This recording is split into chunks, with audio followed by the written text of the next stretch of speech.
Et si, demain, l'humanité elle-même devenait obsolète? Si les frontières de notre corps, de notre esprit, de notre âme étaient effacées par la technologie? Bienvenue dans l'ère du transhumanisme, une promesse d'immortalité ou une invitation à notre propre disparition. Dans cette vidéo, nous allons explorer ensemble ce concept fascinant et troublant. Vous êtes prêts? Alors suivez-moi. Le transhumanisme.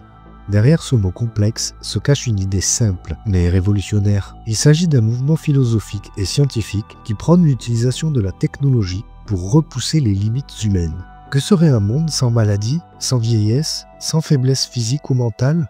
Un monde où nos capacités seraient augmentées, où nos vies pourraient s'étendre à l'infini. Dans Blade Runner, les androïdes presque indiscernables des humains nous rappellent que la quête d'immortalité n'est pas sans tragédie. Ces êtres artificiels vivent dans une quête perpétuelle d'éternité, mais au prix de leur identité. Alors, l'immortalité est-elle une bénédiction ou une malédiction? Bernard Williams, par exemple, a argumenté que l'immortalité pourrait devenir ennuyeuse et perdre son sens. Aujourd'hui, ces rêves futuristes commencent déjà à devenir réalité. Regardez autour de vous, les prothèses bioniques qui redonnent des membres à ceux qui les ont perdus. CRISPR, une technologie capable de modifier notre ADN. Et bien sûr, Neuralink, le projet ambitieux d'Elon Musk visant à connecter notre cerveau directement à un ordinateur. Mais ce n'est qu'un début. Demain, nos souvenirs pourraient être sauvegardés dans des serveurs, nos corps remplacés par des machines, nos pensées augmentées par l'intelligence artificielle. Comme le souligne Laurent Alexandre, nous sommes à l'aube d'une révolution technologique qui pourrait transformer notre espèce de manière irréversible. Alors je vous pose la question, sommes-nous prêts à devenir plus qu'humains? Mais avant d'imaginer l'avenir, posons-nous une question essentielle. Qu'est-ce qui fait de nous des humains? Est-ce notre corps, notre esprit, ou quelque chose de plus intangible, notre âme? Les philosophes se sont longtemps interrogés sur ces questions. Nietzsche, par exemple, parlait de surhomme, une évolution spirituelle, une transcendance. Mais lui, il pensait à l'esprit, pas à des machines. Et si nous remplaçons petit à petit ce qui fait de nous des êtres biologiques par des prothèses, des implants, des machines, à quel moment cessons-nous d'être humains?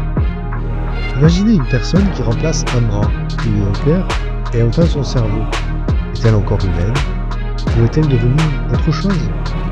John Locke a suggéré que l'identité personnelle réside dans la continuité de la conscience.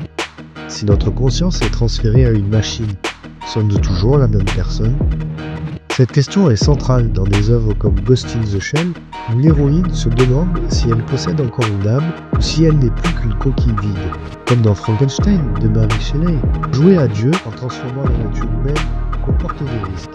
Sommes-nous prêts à assumer les conséquences de telles transformations?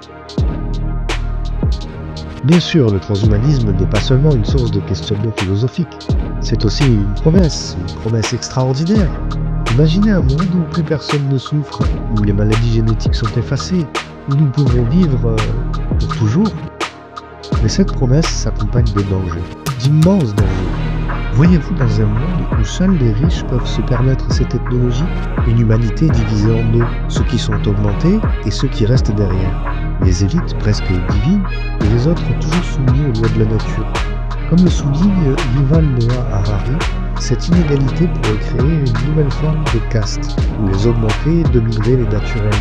John Rawls, le philosophe de la justice comme équité, soutiendrait probablement que les bénéfices du transhumanisme devraient être distribués de manière équitable pour éviter une société injuste. Sommes-nous prêts à accepter cette inégalité? Et puis, il y a le contrôle. Si votre corps dépend de la technologie, et que cette technologie appartient à une entreprise privée, êtes-vous encore libre ou êtes-vous devenu des produits? Enfin, la question la plus troublante. En effaçant toutes nos failles, nos limites, nos épreuves, que nous reste-t-il pour donner un sens à notre existence? Albert Camus disait que c'est l'absurde qui donne un sens à la vie. Si nous éliminons tout ce qui nous rend vulnérables, que devient notre humanité? Au-delà des machines, des prothèses, des technologies, il reste une question que la science ne pourra peut-être jamais résoudre. Que devient notre âme? Si nous transcendons notre condition biologique, si nous vivons pour toujours, est-ce que nous perdons ce qui fait de nous des êtres spirituels? Platon proposait que l'âme est immortelle et distincte du corps. Si l'âme peut être transférée à une machine, reste-t-elle la même? Imaginez que l'immortalité soit possible, mais seulement en téléchargeant votre conscience dans une machine. Que choisiriez-vous? Une éternité froide et artificielle ou une vie humaine riche mais éphémère? Les plus grands mystiques, les plus grands sages nous rappellent que la vie est précieuse justement parce qu'elle est fragile. Le transhumanisme peut-il réellement remplacer cette quête de sens ou risque-t-il de l'effacer? Le transhumanisme est-il la prochaine étape de notre évolution ou une voie dangereuse vers la déshumanisation? Comme toujours, ce n'est ni la science ni la technologie qui sont bonnes ou mauvaises, mais ce que nous en faisons.